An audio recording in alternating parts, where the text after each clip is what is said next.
I've made some mistakes, but my mistakes, or the more mistakes I've made, just been guilty by association. That's the magic of boxing, but too, isn't it? Because you think you're the toughest guy in the world, and you step into a boxing ring and you can get lit up by someone that looks like an accountant. My interview just before I got on the plane was, I said this: if they don't let me win a gold medal, I'm going to go home and become world champion. 196 days later, I was world champion.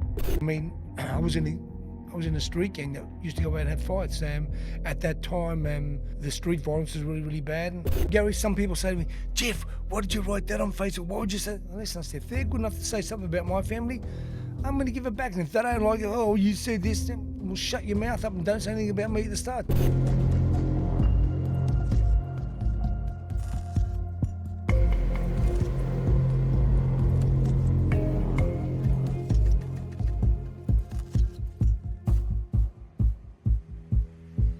Welcome to another episode of I Catch Killers. Today, I had a lot of fun sitting down with an Aussie icon. As a teenager, no one had any idea where life might take him, but it wasn't heading in a good direction, having already spent time in a youth detention centre.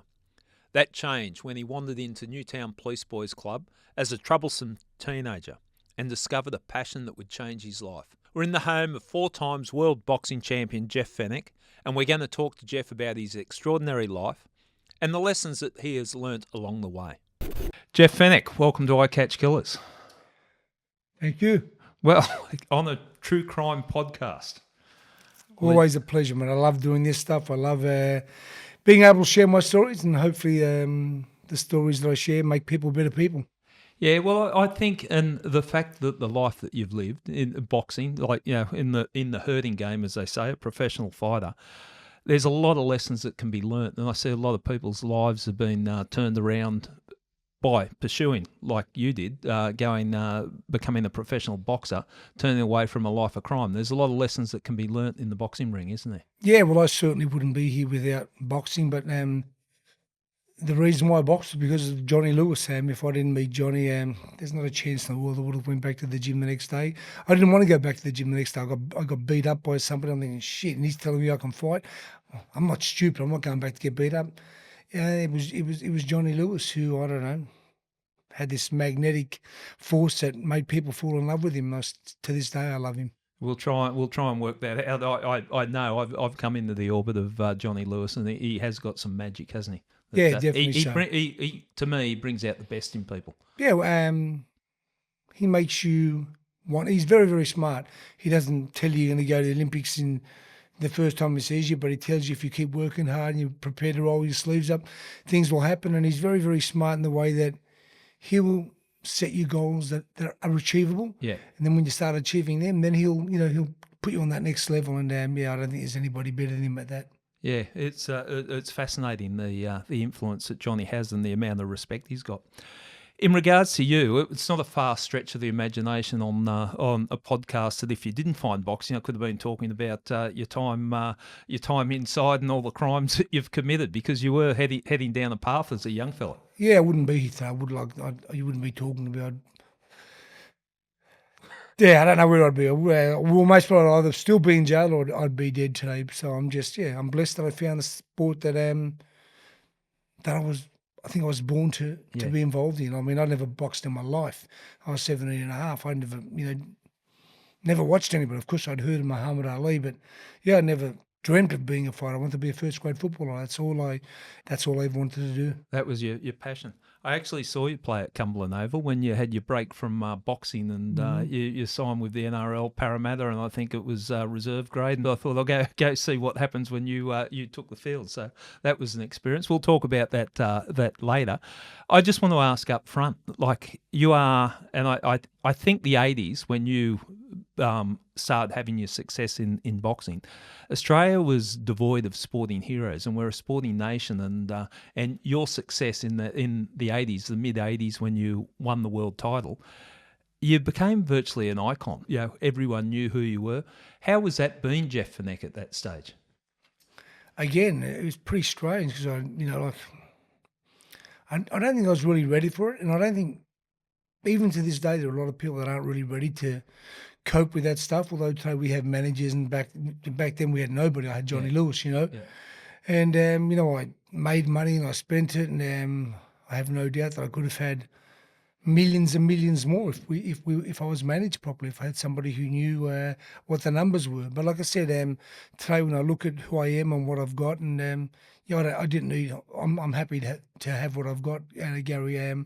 But like I said, I feel very, very blessed to have found the sport. Like I said, I believe that everybody has a gift, and sometimes we find it, sometimes we don't. Well, it's virtually become folklore, and we'll dive into the nitty gritty of it about how you got into boxing. But having the profile that you do, it must come with a weight too. Like there's the good and the bad of having a profile, but do you feel the responsibility as a role model? Yeah, definitely so. I've made some mistakes, but my mistakes, or the more mistakes I've made, just been guilty by association. Yeah. I mean, I got charged with having a fight with the greengrocer. I didn't even throw a punch. I would just stand there. I've been pulled over for different things, and maybe back in the day they were the good things because the police would talk to you, and they, obviously because of my name, most of the times I'd get off. But yeah, some of the things, like I said, my wife and I were in the Gold Coast. Valentine's Day, we ended up having an argument because I was pouring as a special guest. I was pouring some girls champagne, and she's standing there on her own. So we go downstairs in the back of a car park. We stand there to talk, and she was pretty rowdy. All of a sudden, a police car comes, and we explain that's my wife, and we have an argument. Nothing's happened. As they could see, my wife was, normal. We go outside, we stand back up, and then 3 police cars come, and I end up getting arrested because, like I said, I knew I'd done nothing, so I'm going to stand up for myself, So, like I said, there's good and bad, but like I think the thing that I like the most, forget what comes with it, but I have an opportunity now to give back, and I mean, like this beautiful house going, I credit that to the people who followed me. You don't own anything if you're not popular, so I credit this to thanking the people for what I done, but my main aim today is just to give back, and like I said, if I have to give back from experiences that I've had and made mistakes, and hopefully people won't make the same ones, I'm happy to have gone through that roller coaster. Yeah, well, you're very forthright in your opinions too, and that sort of polarises people and steers people. The first time I saw you, you were actually helping the cops. I had just joined the police, and they had the Dola drug dealer in. The photos on the wall of me and Garth Wood, they're just Yeah, it was Garth there as well. Yeah. If you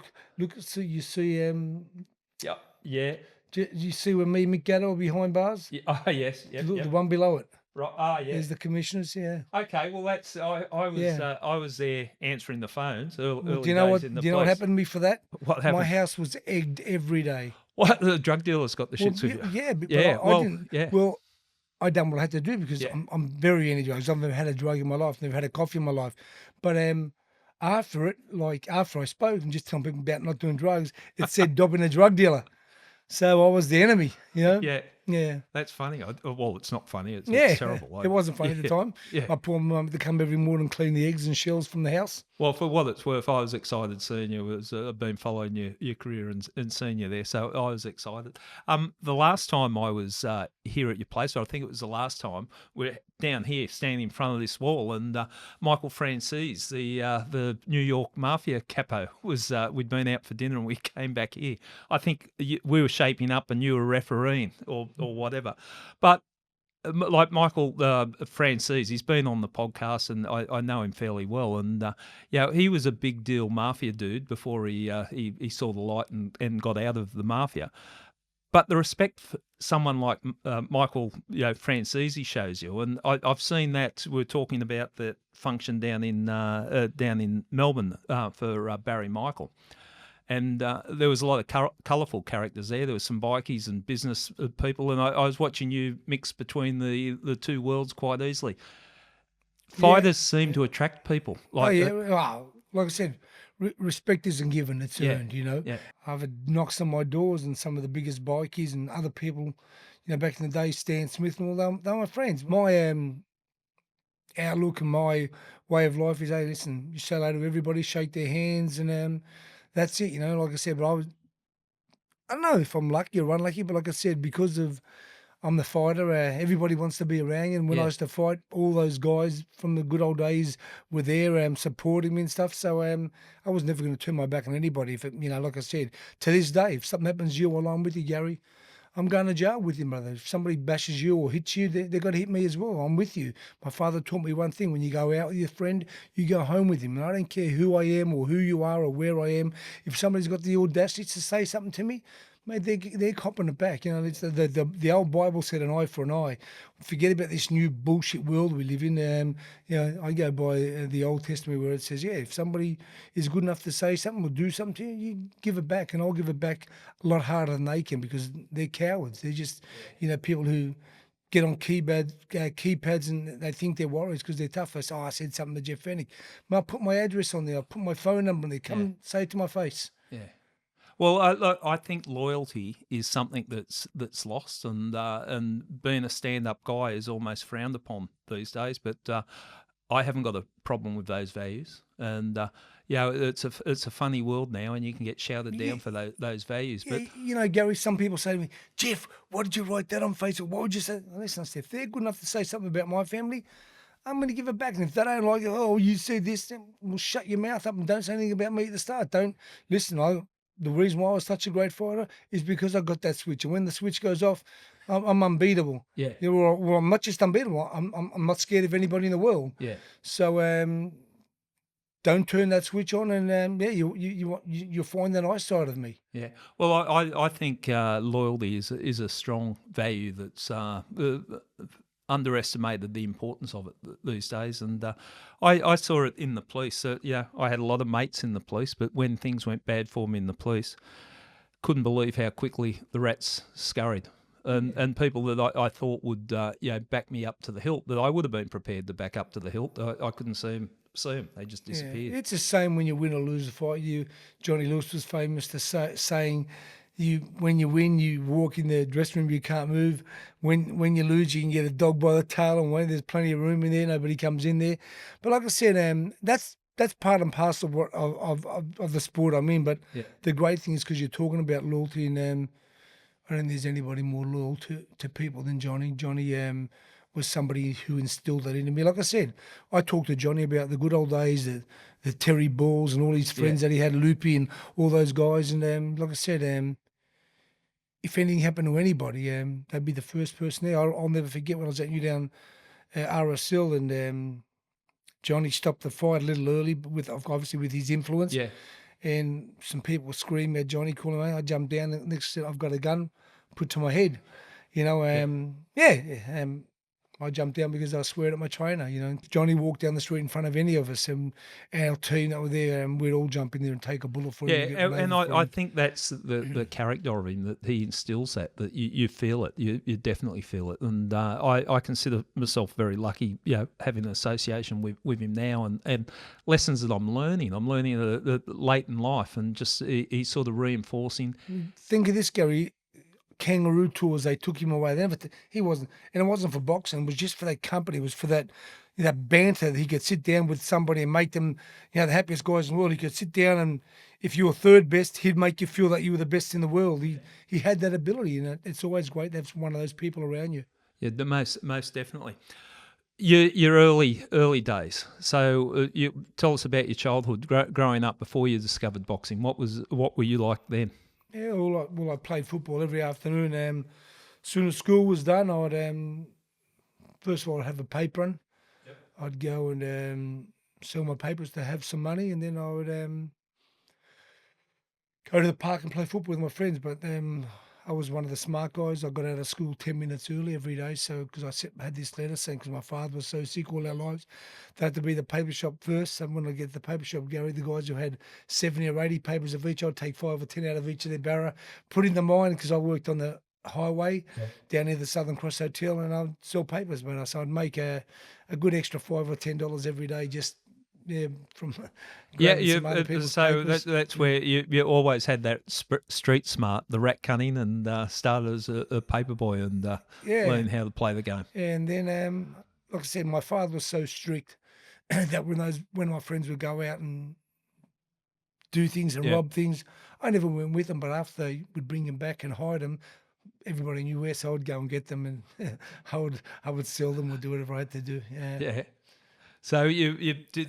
Were you heading for a path of trouble? Because you did some time in I went to a I boys' was in home, didn't you? Yasmar for a couple of months, and I went to Ormond Up at in Thornley. Thornley, Yeah. yeah. And I got out of there in a month because of good behaviour. I mean, Yeah. we went and played football while we were there, and yeah, I mean, I was in a street gang that used to go out and have fights. At that time, the street violence was really, really bad. And Yeah. I was 12, 13 years old, and they made an example out of me that nobody said it was actually me. I was just in the gang. So, yeah, Yeah. they locked up quite a few of us, and then me and my brother, we both got locked up. And like I said, for me, it was a great lesson. The only thing that I regret then, I used to think, you're a tough guy, you just did this, did a little bit of time or whatever it is, and you went into these boys' homes, you're fighting everybody. I didn't realise the hurt that I put on my family. I just thought I was just a little tough guy, and I didn't realise how hard I made it for mum and dad. My dad couldn't even travel to see my brother because he was in Gosford, and I put my mum and dad through hell. And to any kid out there that we all think we're tough and stuff at a young age, and we think we can do this, don't think about you. Think about the pain and hurt you put your mum and dad and your family through. If I thought about that when I was younger, I never would have got on. I still would have been that little shifty guy that would try to live a normal life, but I would never have put my mum and dad through what I've put them through. Yeah, it's a good message, Jeff, because I think at that age you don't even consider that, do you? No, you just think, you're tough, you're around your mates, I got in And the trouble, world I'm revolves this, around you. Yeah, and then you don't realise the hurt and the pain you put your family through. And I seen that later on in life. I seen that as I was older, and some of those things that happened to me that I wasn't even I didn't do anything, and to see my mum cry and that as I was in my 20s and stuff was really, really hurtful to me. Yeah, yeah. Well, you talk boys' home, and there's an interesting side story. I think with Nader Hamden. You know him real well. He's a mate of mine, but he was talking about a former professional boxer and a genuine tough guy, isn't he? He was one of the toughest guys that ever came out of Marrickville. There is something about Nader. Yeah, him and his group, the Legends, did a lot of damage to a lot of different people, even the police. Yeah. Well, that's why he was in the boys' home, and he got 3 years, and he was up at Gosford, and he told me the story that he was going down the path that would have inevitably ended up in prison, and he got your book. And he read your book, and he said he stole your book. But anyway, I don't think he can get charged with stealing a library book. But he read that book, and then he started telling the other inmates or the people in custody and the guards that this life's not for me. I'm going to become a professional boxer, and that turned his life around. Yeah, I'll never forget the first day he turned up in the gym, and everybody was talking about this guy, and I think he learned the same way I did. He sparred a guy named Pierre Karam, who was pretty good. You can be the toughest guy in the world, but if you have never been punched before, if you never know how to throw a proper punch, it was tough. So Nader had a tough first spar, but he just got better and better, and he got more and more dedicated. And like I said, he was in the same position as me. He got a belt in his first spar, but he went back because he knew the discipline and everything else that it took to become a good person. And being around Johnny Lewis was just, again, a drug. Yeah. That's the magic of boxing, but too, isn't it? Because you think you're the toughest guy in the world, and you step into a boxing ring and you can get lit up by someone that looks like an accountant that knows how to fight. Yeah. And and it's the discipline that you've got to put into. And we'll delve into that, because I think there's a lot of lessons that can be learnt, and the importance of police boys clubs and encouraging that. I think we Gary, could make a huge difference in youth crime. Forget police boys clubs. Yeah. School. Yeah. Every school in the world should have a lesson every day, or whatever day it is, 3 times a week, where they teach kids self-defense today. Yeah. So they don't get bullied. So they don't go, man. You know what upsets me the most are the parents today. Man, if my daughter came home to me now and told me, I'm not letting nobody, bully my children or try to say derogatory things about our family. I mean, if they do, if my kids don't stick up for themselves, then they're going to cop it worse from me. And they've got to learn today that, and we've got to teach all our kids some, a form of self-defense. Gary, the most powerful tool we got is this. Yeah. Just by talking. I mean, I've been with police who scream and swear at you, want to fight them. I've been with police that say, "Come on, mate, you don't need." Oh, And it's the easiest thing in the world. But like I said, if you are confident, you know what you're doing, all you need to do is talk. And then if it goes to the next stage and you got no choice, at least you know what you're doing. Well, Jeff, I've tried to make this point because when people think it's counterintuitive that, a kid like yourself, you get in the street fights, you've been put in a boys' home for fighting, and then teach you the boxing. How's that going to change? And the naysayers will say, well, you're just teaching him how to beat up people. But my observation of people that have the confidence that they've learnt through learning how to fight and look after themselves is that they don't have to prove themselves all the time. They can walk, like the bullies invariably, muscle The up. bullies know then. They know. They know who to pick on and who not to. And that's... Once you know how to look after yourself, you can walk away from a situation if you have to. You can back yourself up if you need to, but you can walk away from a situation. Gary, I'll never forget one of the things that Johnny Lewis told me. He said, I've taught you to do this in the ring, not to be able to do it outside. And I've got some boys that I train, they say young kids who were bullied and who have got, they're a little autistic. Mate, they leave this house, the happiest kids in the world, knowing that they know they can look after themselves now. I love when they walk out. That's maybe the greatest thing that I've ever done. Every day when these boys walk out of my house and I see the smile on their face, and when they leave, they can't wait to get back. Yeah. And for me, it's infectious. So I love it. I mean, if I had 1 million kids walk through this house today, and made them leave and they couldn't wait to get back, I've done my job. Yeah. Yeah. Well, the fact that, referencing back to Nader, the fact that, just by the words that you had on that in your book inspired him enough to turn his life around. And that's, if you can change one person, it's something positive. And from Nader come his son, Hass. Well, now you're training his son. Hass is an amazing talent that I think, and I'm sure Nader's this kind of father. Nader fought for the world title, never won. I think Hass can win the world title. So it's it's going to be interesting. Well, the synergy of you having an influence in Nader, then training with him, and then now you're looking after his son. It's exciting for me. Like I said, I've been around Hass and his family since he was born. So, they're an amazing family. The mother, the father, and the brothers are all very, very close. And it's kind of pleasure being around that family. A rock solid human being, Nader, from what I've seen, and he's doing some work with kids, troubled kids, and all that. And I think it's so important. Yeah, Nader's this kind of guy, but Nader has to learn that even in this day and age, if it's black to Nader. But I've got to tell Nader, you can't just say it as if it's black. You got to shade it a little bit. You got to let it come out, because some of these kids just they go home and say something to their family, or go and tell the school teacher somebody said something, and you're not there any longer. But they're the guys we need. We need the Naders. Jeff, you might. I'm laughing because we're probably talking about the same story, but we won't. He gave someone some advice, and it was very good advice. It was. The kid appreciated the advice, but the teacher didn't. The woke world. Go, you can't say that. Yeah. Where it was the best thing for the kid. 100%. But that's the world that we live in. 100%. So. How did you end up in the Newtown boxing gym? What brought you there to start with? I went to the youth club with some friends that we were looking to beat we wanted to beat up some guys that were being a little smart. And downstairs we walked through, we went through there was a weight room downstairs, the showers and the sauna room, we're looking through there. Then we went upstairs, there was a wrestling room and there was a judo room, and the last one was boxing, and they had a little glass window on there and said boxing. As I looked through them, we're looking for these people because the door was closed. I seen a kid from my school that also played football with me. His name was Mark Cribb, and I went.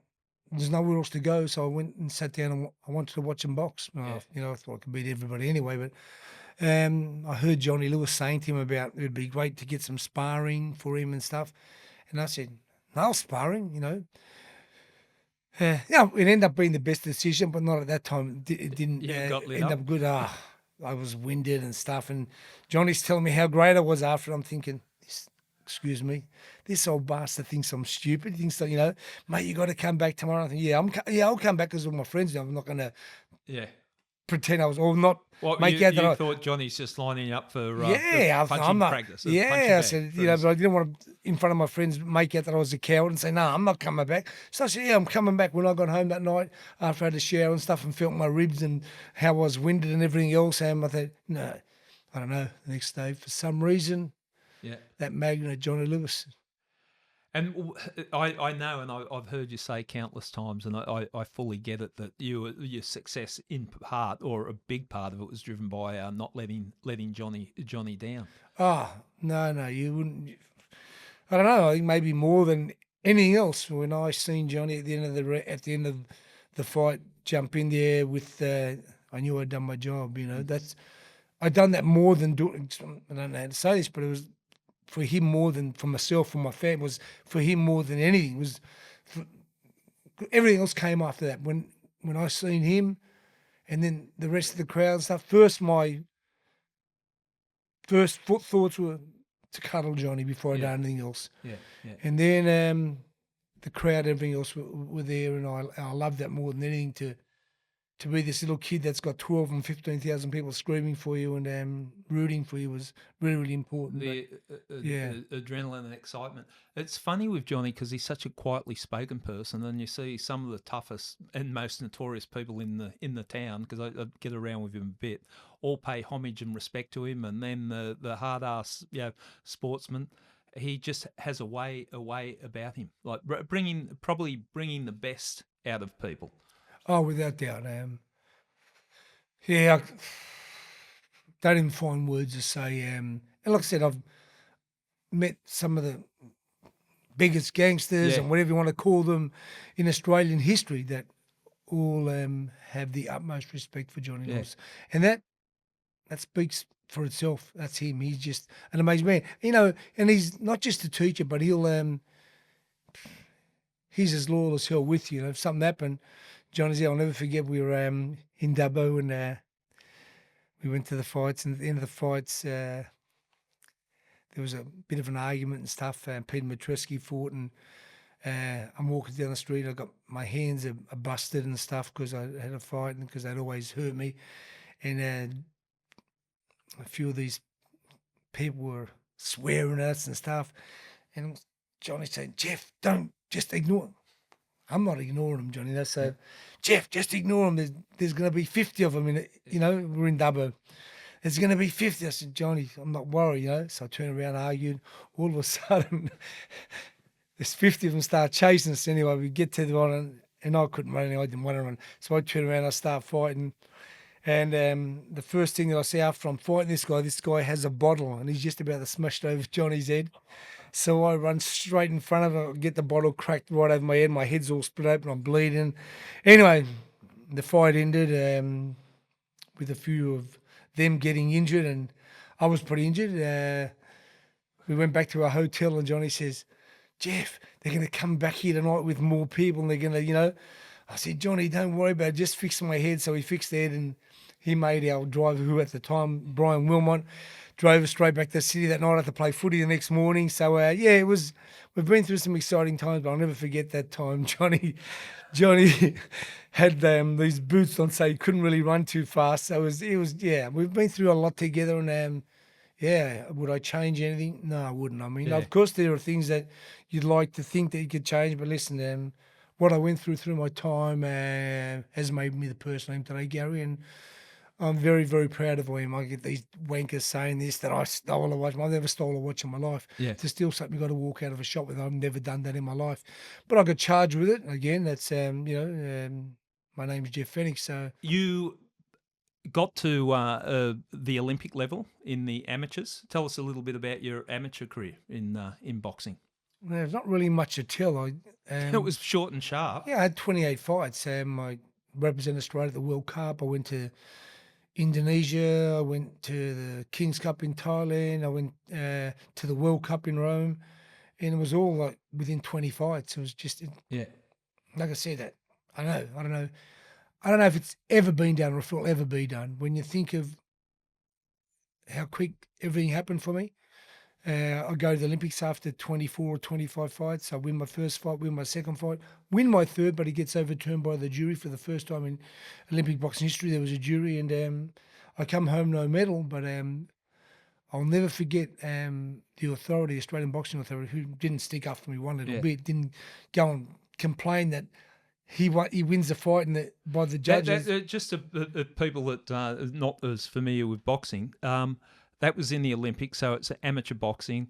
You won the first two fights, and I think it was a quarter final or whatever. Yeah. Over 3 rounds, it was 3 rounds, and the judges scored that you won the fight, which most people observing. Well, the judges are the judges. The judges are the judges. And there's never been a jury before. Then they brought in a jury. Yeah. And the jury overturned it. Yeah, they went with the stronger country. Like I said, no disrespect to Arthur Tunstall or any of those guys, but they didn't even say a word. I just got out of the ring. Of course, I was greatly upset. I got, this is what people got to know about Jeff Fenech. When we talk about Michael Jordans and those kind of people, I got the same mindset. Let me tell you, I went to the Olympics for one reason. I went to win a gold medal for Australia. Nobody gave me a chance. I had 24 fights. I fought guys that had 300, 200, 190 fights. When I got there, I could have marched, but if I marched, it was I had to go out in the heat. So, and the biggest thing is when you march out with the Australian team, you're recognised by all of Australia. I never done it, Gary, because I wanted to fight. I wanted to have my energy to fight. I had to fight that night, so I didn't want to go and march and then have to fight when I had to lose weight. The second thing is when you go to the Olympics, you compete, And I only went there, like I said, to win. When that didn't happen to me, the days that I won, I never went out and I just kept thinking, I'm going to be the first Australian ever to win a gold medal. When that doesn't happen, your next brain thing with the Olympics is you can't wait now till the Olympics are over because there's the biggest party ever. There's the biggest party in the world going to happen. You're going to go out. You're going to do this. You're going to do that. As soon as I lost, Gary, I wanted to get on a plane and go home. Everybody's going, you're going to miss the party. I didn't go there for a party, Gary. I went there to win a gold medal. That says a lot, doesn't it, Jeff, about your mindset? And I got on the plane the next day and went home. What separated you? Because, going to the Olympics, a lot of people are named that's their highlight, but you've gone there. No, winning gold. Well, most people who lose the Olympics, the highlight's not them competing. Yeah. It's the Olympic party. It's it's walking in front of your whole nation. I couldn't walk in front of my nation because it was stinking hot in LA, I was gonna be weak for my fight. Yeah. I thought I went there to win a medal. At the end of this, or when they see me put a medal around my neck, then they can understand why I couldn't march. But and then like I said, well, my friend, you can't miss the party, Jeff, the Olympic party. We're gonna have all these guys. This is gonna happen. That's gonna happen. I said, I'm going home. I could never, and I'll never forget that. My interview just before I got on the plane was I said this: if they don't let me win a gold medal, I'm going to go home and become world champion. And the reason why I said that was because while I was there, I asked Arthur Tunstall and stuff that I want to go home. I'm going to stay amateur again. I will win in 4 years. If in 4 years' time, me doing what I've done in 28 fights, in 100 fights, I'm going to be gold medalist. Yeah. But I asked them for one thing. I asked them that I want to make sure that it's a guarantee that Johnny Lewis would be in my corner. They said, we can't guarantee that. So we came home, we waited a little bit. We asked one more time with my sponsors. They said, we can't guarantee that. So I turned professional. 196 days later, I was world champion. Well, let's talk about that. Just explain to people that mightn't be familiar with boxing, the difference between amateur boxing and professional boxing. Well, there's a lot of difference, but back in the day, it's completely different now. The amateur style today to what it was back in the day. Well, all those great Americans that won medals in '84 all went on to sign huge contracts because the amateur system was an apprenticeship for you as a pro. For the pro. Now you can be the greatest amateur in the world and get out there. The professional box is nothing like it. Yeah. Although it's changed a little, but I was always destined to be a professional. I was fighting 3 rounds as the amateur, but I was still fighting sparring 12 and 15 rounds as an amateur. And I was sparring every Australian champion that there was when I was like 51, 52 kilos. And I was always competitive with all of them. So when I got home and I did turn professional, went from fighting 3 rounds to, when I was fighting, was 15 rounds for the world title. 15 3-minute rounds. And people mightn't appreciate the... That's huge. So in my 7th fight, I fought 15 rounds. 4 more times I fought 15 rounds. They didn't all go 15 rounds, but one of them went 14 rounds, one went 15 rounds. And, most of those fights I won every round, Gary. There weren't fights where I went to a split decision or it was close. Yeah, every fight after I finished, I went straight over and cuddled Johnny because I knew I'd won. So going when you went from it was 84 the Olympics, wasn't it? Yeah. So 85. You turned professional late 84 and you're fighting for a world title in April. April 85, yeah. I remember it, Jeff. You know why I remember it? Because I had passed out of the academy 2 days before, and my biggest concern getting out of the police academy was whether I was going to be rostered when you were fighting. So I wanted to watch it. So it was on the 26th of April, I think it was. Yes, it was. Yeah, 2 days after I got out of the academy, and I wasn't on night shift, so I was wrapped. Tell us about that, because people didn't think you. The naysayers were saying, "Hey, you had limited amateur fights. You've had 7 or 6 professional fights. Yeah. There is no way you can fight for a world title." They didn't just think there was no way I could fight 15 rounds. Let me tell you, I'm the first to put my hand up and say the IBF was a new organisation at the time. Satoshi Shingaki wasn't the greatest fighter in the world at the time, but he was the world champion. I had the opportunity and I took that with both hands. I stopped him in the 9th round.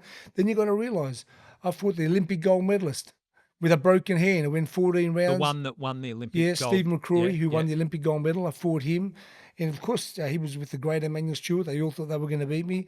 I knocked him out in the 14th round. Prior to that, I fought a guy who was 26-0, who was one of America's biggest names, named Jerome Coffey. That went 15 rounds, and I beat him. And the only reason why I went 15 rounds was because the referee was a cheat. He never let me fight my fight. He kept, every time I'd get in close, stop, clean fight, Yeah, I mean, when I, later on in my career, when I looked at a few videos of him, it was the same referee, refed him on quite a few occasions. So, things in boxing were corrupt then, and they're still corrupt now. Like, they didn't want me to win. They never thought I could win. Yeah. And when he came here, he was this cocky guy walking through with a big master blaster thing and saying how he's going to knock me out. I can't do this. Yeah, and even when I had my first one, we'll go back to what you asked me. Nobody thought I could win. He's had 7 fights, and he's never won 15 rounds before. Gary, Johnny Lewis put me through 15 rounds on 100 occasions prior to that. So he knew exactly what I could do. He wouldn't have let me fight if he didn't think I could win. Tell us your mindset, Jeff, because there's different levels in boxing, and I'm always fascinated by people that, okay, I'm going to be the world champion. I don't care who you put in front of me. I'm going to beat this person. 7 fights in, you got people, the naysayers in one ear telling you can't do it. Was there any self-doubt that you had? What was the mindset you've got that going, I can do this? You remember what I told you earlier about if people say something about me, it just makes me want to be harder and tell them to go and prove them wrong. Yeah, and worse, I want to show them. I want to. You got to think of this too. After 7 fights and 28 amateur fights, I was nowhere near the fighter I was when I fought Victor Kalages or I was learning every fight. So that for me, as well as being a world title, which made me feel really, really good. It just made me get better and better every fight. If you look at, that was my 7th fight. Look at my 8th fight. Look at my 9th. Look at my every fight. I got better and better. And like I said, people again don't realise that. Tell me another fighter. I was the bantamweight champion of the world. I defended 3 times. I moved up. I won the super bantamweight champion of the world. I defended 3 times. I moved up. I won the featherweight championship of the world. I defended 3 times, undefeated in every division. And then I fight for the junior lightweight title. They give me the title 30 years later, but I won it again. Yeah, I thought we're going to talk about that. There's no boxer in history that won back then that won 4 world titles. They never won 3 and undefeated. I was the first boxer in history to be 3-time world champion undefeated. I was the first boxer in history to be 4-time world champion and be undefeated. And I fought the great Zuma Nelson, who's one of the greatest fighters that ever lived. Take us into because I find this a fascinating part of boxing too. What goes on in the change room before someone walks out into the arena. When you won the world title, Horden Pavilion, you're in there warming up. What's going through your mind? Take people into the mind of a boxer. Yeah, to be honest, I'm this guy. I hate the national anthem being sung. I hate the introduction. I just want to fight. Yeah. And I was in there thinking, man, I can't wait to get out there. And I'll never forget. That is the only fight that I've been tied in Gary. You know why?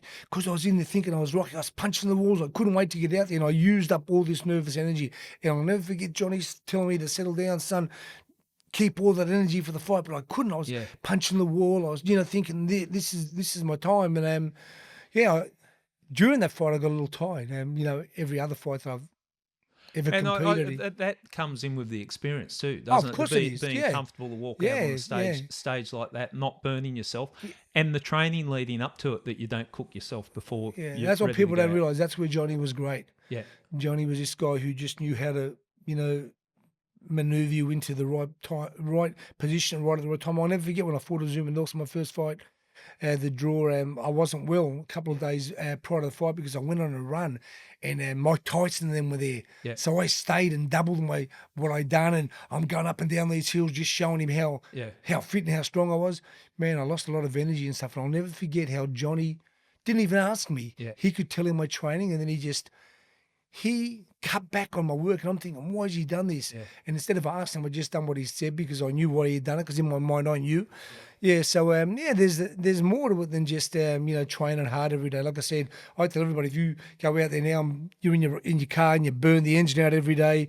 When you need that engine to show you it's not there. I mean, Johnny was a professional, and hopefully I've learned that from him. That you need to peak on the day. You don't need to peak. There's a science to it, isn't it? And people are starting to wake up to the science, and now, it's changed. But the old and school, it's not just the science, but there are signs as well. Yeah, there are signs if you're smart enough, if you know what you're doing, you know the person that you're associated with. Like Johnny and I were like father, son, best friends. We were everything. He would pick up on your energy and think, straight away. Straight away. Whether it was in the gym, whether we were having dinner. Yeah. Whether while we were talking, Johnny knew exactly who I was and what turned me off and what turned me on. Yeah, that must have given you a lot of comfort as you're progressing your way through the boxing world, having someone that you could trust. That how important was that? The funny thing is, Gary, like we're talking about this now, and I am trying to look at my fighters, and I think that guy's going to be hard for him. If we can get this guy, well, Johnny didn't have to do that. You know what? We had a matchmaker who put me in against Daniel Zaragoza, who had just lost the world title, who wins the world title years after and remains world champion, who's in the Hall of Fame today. I fought him in my 12th fight or something like that. Yeah, you were meant to lose that one too. Well, they thought I was going to lose, but I don't know. Johnny just thought I could beat anybody. And, if you know the story to that, to the lead up, I must have had the worst lead up in my life because I'd been having problems with my private life, and the day we had to get on the plane, I turn up and my partner doesn't, so I don't sleep all night, can't whatever. And I still won the fight, and I'll never forget. In my boxing gear, I went to the airport to I got on the red eye to come home to see what happened. But everything happens for a reason. But like I said, some of the guys I fought at that stage of my career, I say it's remarkable. I mean, nobody in the sport has ever done what I've done. I mean, I don't care who they say, what they've done. Floyd Mayweather, he might be undefeated, but let him do what I done at the stage with the experience I had. Nobody's done it, Gary. Well, I think people now looking back have acknowledged and accepted what you were achieving, and at the time, people probably didn't really appreciate it because there was always that, he's fighting this bloke. Wait till he starts fighting the American fighters, and then he's beaten them. Wait till he fights the Mexican fighters. Well, Gary, when we talk about Daniel Zaragoza, 7 years later, the great Marco Antonio Barrera and Morales. Yeah. Morales fights him. Yeah. Stops him in the 10th round when he's 8 years older than I fought him. I mean, and I won every single round against him. When they ask him who the hardest fight he's ever had, he says Jeff Fenech straight away. And when I fought him, I had 12 fights. What was the discipline you had to keep progressing or maintain to keep progressing through that? Because I would imagine you become world champion. There's pitfalls and trappings that come. You could be. So let me tell you, when you can be out and about and everyone's buying you a drink if you were going to drink. I never went out back then. But when you're trying to win the world title, you're the hunter.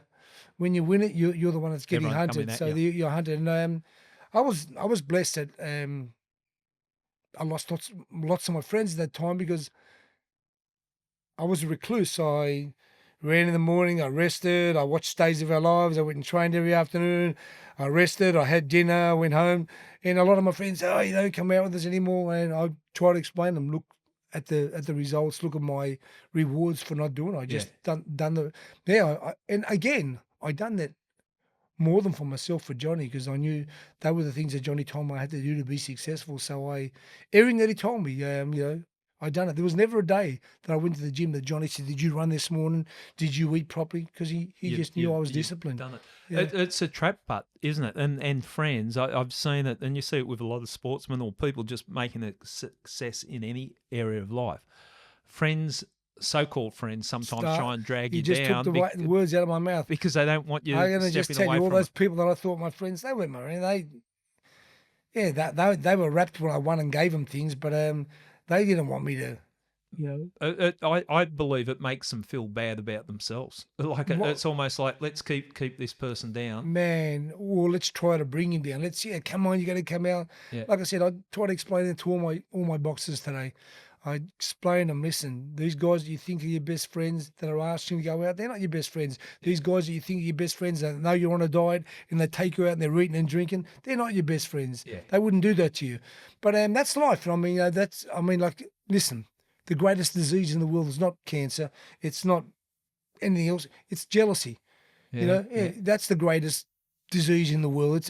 It's called jealousy. I mean, and with that, you get all this stress and all this other bullshit that leads you to other things. But like I said, when you can sit down and know that you're around somebody that just wants you to have success, then you're very, very lucky. And I can only say without any doubt that Johnny Lewis was that man. I mean, some of the guys who I train with today, I kind of, now that I've grown up and I look at it and I think of what happened, I question it tremendously. Yeah. And like I said, I don't bring up names, but I know the people who I helped in every way, shape or form. They were jealous. Yeah. They were jealous of my success, and they were living, behind me instead of, being equal or in front of me and everybody. I mean, as an athlete, you all want to be the best. And that was just lucky that I was. Just on that issue of friendship, like I think true friendship is that I would enjoy your success as much as if it was my success. That's what a real mate or a real friendship is about. But there aren't many of them going. I think you've learned that in your experiences the same as I've learned it. Yeah, definitely. But it's a quality that I think, we really should try and hang on to, because I see too many people get dragged back into a world because their friends, so-called friends, or even family for that matter, if you got the wrong family, drag you back. I'm happy you brought up family. I tell people this. I say, listen, everybody talks about blood. Blood's nothing to me. Yeah. Listen, if your brother or sister, your father or something done something wrong to my family, they're not blood. I'm gonna. Yeah, they're gonna. That's blood, but they're gonna be bleeding. I mean, none of that shit. I don't believe in any of that shit. There's just the one word you said. It's loyalty, and me being able to show you that I'm loyal, and you being able to accept it and show me that in return. That's when you know you've got a friend, or that's when you know your family member loves you and stuff. Well, I've seen your mum talk about it, and she's like any loyal mum, and she supports you. But it must have been a great joy for her seeing you steer your life in the right direction. Oh yeah, my mum was and my dad. Like I said, my dad was. You lost your dad early, didn't you? 57. He was sick with the same problems that I had with my valves. My dad had valves put into his heart when he was in his 20s, and he lived at 57. And I'll never forget, just before I fought Victor Kalages, Johnny and I, we had to go to the hospital because they said my dad's going to be dead, and my brothers were there cleaning him, shaving him, and the family were there, and the priest came in and. My dad held my hand. I said, I'm not going to fight, Dad. It was for my third world title. He goes, yes, you're going to fight. I said, Dad, I can't fight.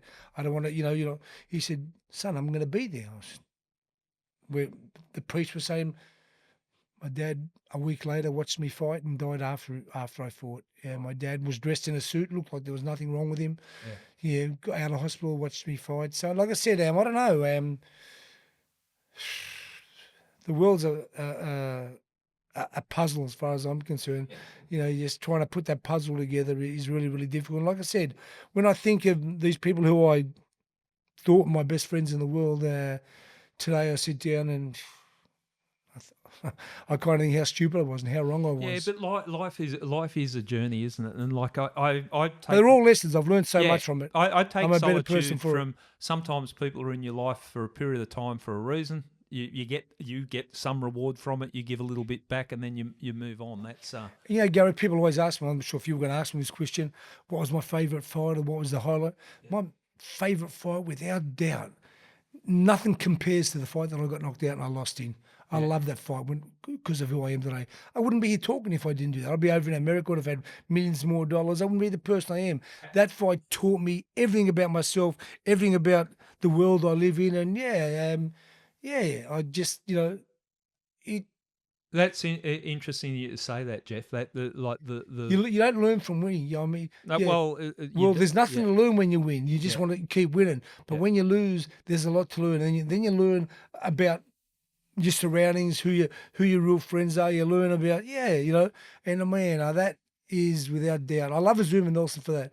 Yeah. He knocked, and the reason why he knocked me out was because I thought I was going to just go back out there and was just going to be round 13, 14. I thought I was going to kill that guy in the second fight. Yeah. And he went home, he studied me, he studied everything he had to do, and I just became a big head. I don't even like the person I was back then. I don't like that guy that was 3-time world champion, undefeated.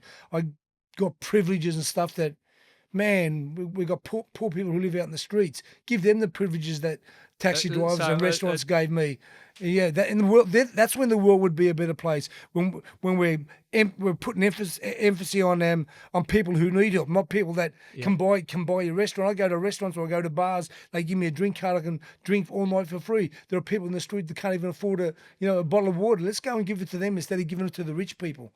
It's interesting, and or the celebrities, I should say. Yeah, but it's interesting that loss was a sort of wake up call, and I've heard you say this before that it could have, if you didn't lose, you would have all the bright lights. You'd believe your own publicity. That was a sort of wake up call, and you had to look internally. I'd already believed all they go. Like I said, man, when I was young, I was able to do what I wanted to do, and then the best and the worst thing happened to me. I had 2 daughters, and I thought if anybody done what I done, and I don't mean I done it in a bad way, but I mean I was free to pick and choose at that time. To my daughters, I'd be disgraced. I'd be I'd want to kill people, and I think to myself today how blessed I was. And the great thing that I can say, I was never abusive. I was like I said, I took all the advantages I could with the titles that I had, but every person I've ever gone out with are still my friends today. Every sponsor that I've ever had are still my best friends today. But like I said, I've done things that I'm not proud of. Yeah. But like we all have, the world's changed today, and I think, wow, I've got 2 daughters, I've got 2 granddaughters. I just hope that they can learn from the experience I've given my children as well. It came to you at a relatively early age, but you look at the footballers that get into trouble. NRL, that's your thing. Looking at that, young footballers that get into trouble, but it is a hard world. If I had all the fame and trimmings that they get as a national sporting star. In the NRL as 19 or 20-year-old, I'd be a dickhead. All right, I got to interrupt. And this is what we need today. This is what people don't realise. At the start of the year, they have these people who the world needs more of you, and they need more of Johnny Lewis. That people who have been there and done it know about it. Yeah. I mean, this is what happens. So at the start of the year, we're going to sit the football team down, and we're going to tell them, you can't do this, you can't do that, you can't listen. 2 games later, when they're out having a drink, that's all forgotten. After every game, they need that person there, that Johnny Lewis or that Gary Jubilant or that Jeff Fenech to sit down and say, listen, I know we've just been amazingly successful today. You want to go and celebrate? Please be careful what you're going to do. Go out there, be conscious that, if you've had 1 drink, after 2 drinks, you're going to have 3, 4, 5, and you're going to put yourself in position. They've got to be reminded every week. This is not a year thing. They've got to be reminded every week, and they've got to have somebody there at the end of the game. We all want to celebrate, but the world's changed today. You can't celebrate like we used to celebrate. And you got mobile phones everywhere. And you look at in the old days, the footy players used to go out and some of the stories. I've been around it. I've been around it. Today, man, I feel sorry for the players of today, and like I said, but they drop a can on the floor and they're on the front page of the paper. Yeah. These guys of yesteryear, and I was a yesteryear as well, so I don't want to say, but man, we got away with a lot. Oh, 100%. The stories, I not just in the sporting field, like the policing world. Like there's an accountability for the cops now that certainly wasn't there when I first joined the cops. But it is a changed world. We might take a break here, Jeff. I'm enjoying the chat. We haven't even scratched the surface. I haven't even referred to my notes yet. Did all this preparation and we're just having a chat. I'm this guy. Like I said, I just love like I said, about me learning from everything that I've gone through means a real lot to me. I go to restaurants, and every week my wife and I'll be sitting down because we eat out every single night. And I will see two people there, and they'll look at me, so their bill's paid for at the end of the night. Not that I want them to, but I've paid for it when I've gone. And I just want them to know that I appreciate they're older people. Or I'll see somebody drinking a bottle of wine that's 20. I'll send them a beautiful bottle of wine. Oh no, just And I love doing that, Gary. It's for me, giving back today is the most important thing I could ever dream of doing to this amazing country that made me the person I am. Well, and like giving back, there's rewards that you get from that, isn't it? You would hate to go through life and go, you could have had 10 times more money. I honestly believe I'm still alive today because of the person I am. That's the karma. Yeah, that's what I believe in. I believe in karma. I believe that all the great things great things I've done for different people and have changed people's lives. I've helped people. I think that God has said it's not my time yet. Yeah, I think when it's done, it's done for me. But like I said, I've had 2 major heart operations. If I fell asleep the first night, I would have been dead if I went to bed that night. And the second one, if I didn't feel that I had some lump in my wrist and in my thing, I would have went to bed that night and I wouldn't have woke up again. You've had some close calls, haven't you? Yeah, I've had some close calls. Yeah, and so might make you look at life a little bit wiser. Yeah, it does. Yeah, it opens your eyes, and like I said, I'm this guy now. If I just believe when the time's right, it's right. When it's time for me to go, it was time for me to go. So I'm blessed. I'm blessed to still be able to go out, enjoy myself. Like I said, my beautiful wife and I, my life is the way it is today because my wife Susie. If I didn't meet Susie, how long have you been with Susie? It's a long time. This year's 30 years married. Wow. At my wedding, James Packer and all the boys, man, they had a board walking around saying 3, 6, and 9 months, and I had odds. Maybe I only should have lasted them, but I'm blessed that I have an amazing wife that's got an amazing family. And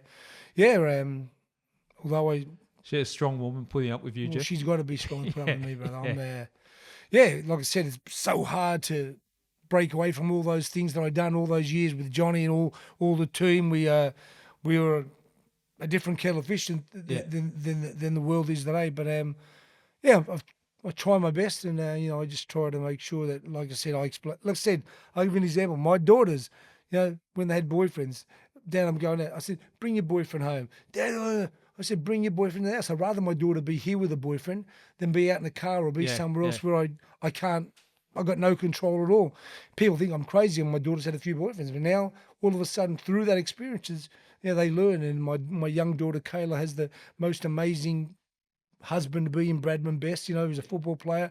I'll never forget when she first told me she's going to go with Bradman. I said, you're going to go out the footy play. You know what? As soon as he finishes training, he walks out there. There's 100 girls waiting for him. And my daughter said, Dad, Bradman talked to me about that, and he said, just let your dad know I'm going to prove him wrong. And has he proven me wrong? He's like, there's always somebody that wants to change things. And like I said, my daughter's had boyfriends and stuff, but now she's got the perfect one. She's got the granddaughter, Kalia, and I'm so proud of her. I'm just so proud of where she is today.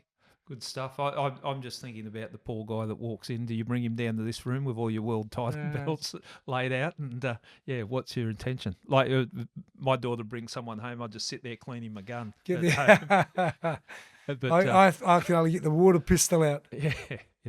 All right, we'll take a break and we'll be back for part 2 shortly.